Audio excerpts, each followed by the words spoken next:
দেখতে দেখতে কয়েক মাস পার হয়ে গেল পঞ্চায়েত নির্বাচন। শাসক দল তৃণমূলকে হটিয়ে বিজেপি, আইএসএফ, কংগ্রেস ও সিপিএম জোট দক্ষিণ 24 পরগনার কুলপি ব্লকের বাবুরমহল গ্রাম পঞ্চায়েত গঠন করেছিল কয়েক মাস আগে। কিন্তু উপসমিতি গঠন নিয়ে তৈরি হয়েছিল একটি শাসক ও বিরোধী দলের গণ্ডগোল। অভিযোগ ছিল, বর্তমানের জোট পঞ্চায়েত উপসমিতি গঠনের দিনে প্রশাসনিক আধিকারিকদের তালা বন্ধ করে আটকে রেখেছিলেন। তাদের কোনো উপসমিতি এখনো পর্যন্ত হয়নি।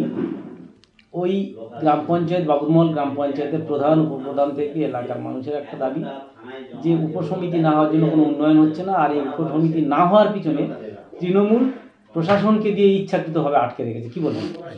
প্রথম বলি, উপসমিতি গঠন করতে গেলে তার আইন জানতে হয়। তৃণমূল কখনো আটকাতে পারে না। উপসমিতি তার আপন মনে গঠন হয়। উপসমিতি গঠন করতে গেলে তার পক্ষের মেজরিটি মেম্বার থাকা দরকার। সেক্ষেত্রে তারা মেজরিটি ফল্ট করেছে। যারা আজকে বিজেপি, আইএসএফ এবং সিপিএম মিলে জোট করে আজকে বাবুরমহল পঞ্চায়েত দখল করেছে, তারা পরবর্তীতে মেজরিটি ফল্ট করেছে।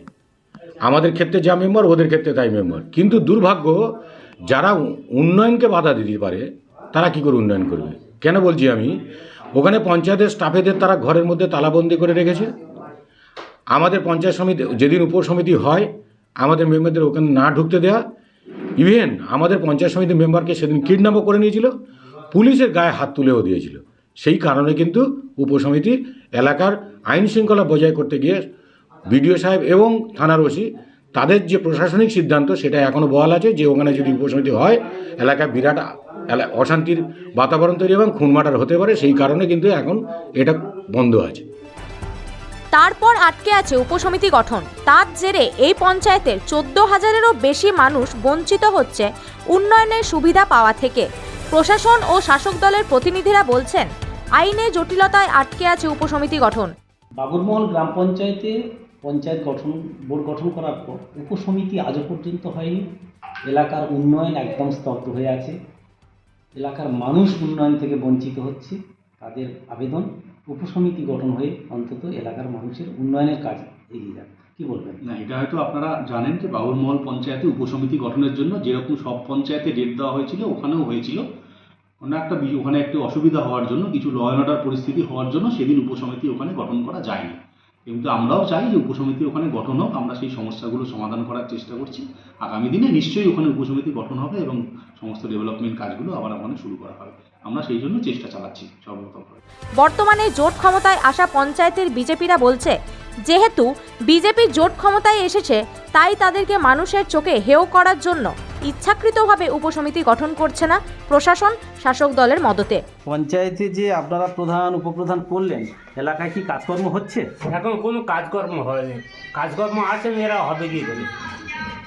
কেন হচ্ছে না? কেন আপনারা কাজকর্ম পাচ্ছেন না? না না, কোনো কাজকর্ম হয় না। রাস্তাঘাট, টিউবওয়েল, পানীয় জল, সেচ কিচ্ছু হচ্ছে না? বর্তমানে এই পঞ্চায়েতে এসে এখন কিচ্ছু আসছে না। তো আপনাদের অসুবিধা হচ্ছে না? অসুবিধা তো হচ্ছে, হলে কি করবো? করার কিছু নেই। কেন হচ্ছে না জিজ্ঞাসা করেছেন? দেখো, এদের জিজ্ঞাসা করছি অনেকবার, সমিতিতে, জেলা পরিষদে পাস হয়নি, এই জন্য আমরা পাচ্ছি না। এবং 13টার মধ্যে একটাই বিজেপি এখানে পেয়েছে। তা 13টা তারা একটা জোট হয়ে গিয়ে এখানে কোনো সুযোগ সুবিধা দিচ্ছে না। আপনার এলাকার মানুষ কিচ্ছু পাচ্ছেন না? না না, আমার কিচ্ছু পাচ্ছে না।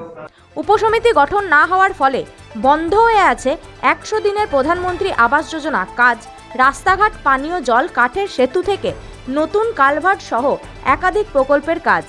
এলাকার মানুষের দাবি, অবিলম্বে রাজনৈতিক ভেদাভেদ ভুলে উপসমিতি গঠন করে এলাকার মানুষের উন্নয়নের দিকে হাত বাড়াক সরকার। কারণে উপসমিতি গঠন হয়নি। উপসমিতি গঠন হয়নি বলে একটা অর্থ কমিটি তৈরি করতে হয়, যেটা টেন্ডার প্রক্রিয়া করতে গেলে একটা অর্থ কমিটির একটা অনুমোদন লাগে। এবার অর্থ কমিটি তৈরি না হলে প্রক্রিয়াটা করা যায় না। সেটাই আমরা ওখানে আটকে গেছি। কি কারণে উপসমিতি গঠন হচ্ছে না? সেটা ওই কোনো উপসমিতি গঠনের সময় একটা গন্ডগোল হয়, একটা অশান্তি হয় আর কি। তারপরে থানা পুলিশ বা একটা আইনি জটিলতা তৈরি হয় আর কি। তারপরে এবার বিষয়টা ওখানেই থমকে আছে বা এরকম।